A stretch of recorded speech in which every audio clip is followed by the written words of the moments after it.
ఇవాళ ఉదయం నేను కొంతమంది కలెక్టర్లతో నేను టెలికాన్ఫరెన్స్ చేశాను, మాట్లాడానండి. తప్పకుండా వివరాలు రావాలి. ఇవాళ ఉదయం కురిసిన వర్షానికి కొంతవరకు ధాన్యం ఎక్కడైతే తడిచిందో ఆ ధాన్యం కొనుగోలు చేయడానికి ఎటువంటి ప్రక్రియ చేయాలో మేము ఆలోచిస్తున్నాం. తక్షణమే వాళ్ళకి గోతాలు అందించమని చెప్పడం జరిగింది. గోతాలు ఉన్న చోట ధాన్యం కొనుగోలు ఎక్కడ కూడా ఇబ్బంది కలగకుండా ఆ విధంగా స్పందించేటట్టు యంత్రాంగాన్ని అప్రమత్తం చేశాం. ఖచ్చితంగా నిలబడతాం.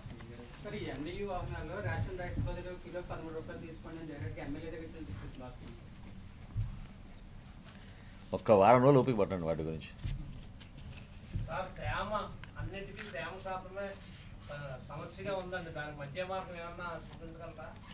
ఇప్పుడు ఇందా మిత్రులు చెప్పినట్టు ఇప్పుడు గౌరవ ముఖ్యమంత్రి గారు ఖరీఫ్ మాసంలో కృష్ణా జిల్లాలో ధాన్యం కొనుగోలు గురించి పర్యటించినప్పుడు నిర్ణయం తీసుకున్నాం మేము.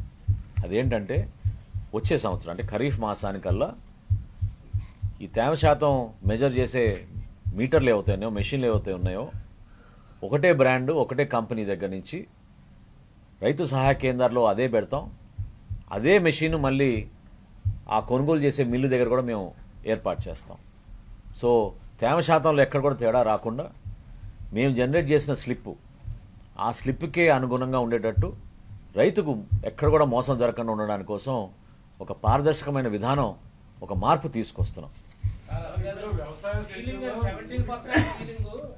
17% న్యాచురల్ సీలింగ్ మీద ఏమన్నా పెంచడానికి అవకాశం ఉందా? ఎందుకంటే ఈస్ట్ వెస్ట్ లో 25 ఉంటుందండి.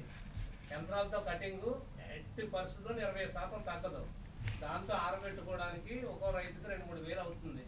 కాబట్టి ఏమన్నా 17 నుంచి 22 వరకు ఏమన్నా కేంద్రంతో మాట్లాడే అవకాశం చేస్తారా? ఏమన్నా ఇంకా దానికి ఏమన్నా ప్రత్యామ్నాయ మార్గాలు రైతు ఇబ్బంది లేకుండా చేయదలుచుకున్నారా? మీరు ఇంకొంచెం అప్డేట్ చేసుకోవాలండి. 17% నుంచి 24% వరకు మేము వెసులుబాటు కల్పించామండి. మీరు వినండి, ఒక్క నిమిషం వినండి. మీరు ఎక్కడ ఉన్నారో కనపడడం లేదు కానీ ఒక్క నిమిషం మీరు వినండి. సో అదేంటంటే కేంద్ర ప్రభుత్వం ఇచ్చిన కొన్ని నిర్ణయాలు, ఆదేశాల మేరకు నడుచుకోవాల్సిన పరిస్థితి ఖచ్చితంగా ఉంటుందండి. యంత్రాల ద్వారా ఈరోజు జరుగుతున్న ఎక్కువ కటింగ్ ఏదో జరుగుతుందో దాని ద్వారా ఏంటంటే కేవలం తేమ శాతమే కాదు, కొంచెం గడ్డి అటువంటివి కూడా ఎక్కువగా వస్తూ ఉన్నాయి. సో దీనివల్ల కొంతమంది రైతులకి నష్టపోయే విధంగా ఈ మిల్లర్లు వ్యవహరిస్తున్నారు. ఆ పొరపాటు జరగకుండా నేను ఇందాక చెప్పినట్టు తేమ శాతం విషయంలో మాత్రం పొరపాటు జరగదు. 17% నుంచి 24% వరకు మాత్రం ఆ వెసులుబాటు ఉంది. తప్పకుండా దాన్ని ఇంకా సిస్టమేటిక్గా జరిగేటట్టు ఎక్కడ పొరపాటు జరగకుండా మేము చూసుకుంటాం.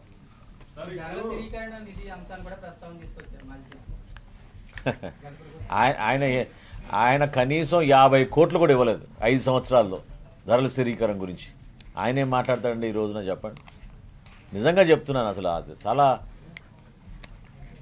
అవగాహన లేని వ్యక్తిగా నిన్న మాట్లాడారు జగన్మోహన్ రెడ్డి గారు. రైతుల కోసం నిజంగా ఆయన ఆలోచించుంటే 5 సంవత్సరాల్లో వాళ్ళు ఏం కార్యక్రమాలు చేశారు, ఏ విధంగా నిలబడ్డారు చెప్పమనండి. అదే కూటమి ప్రభుత్వం ఈ 5 సంవత్సరం ఈ 10 నెలల్లో ఎన్ని మార్పులు తీసుకొచ్చాం.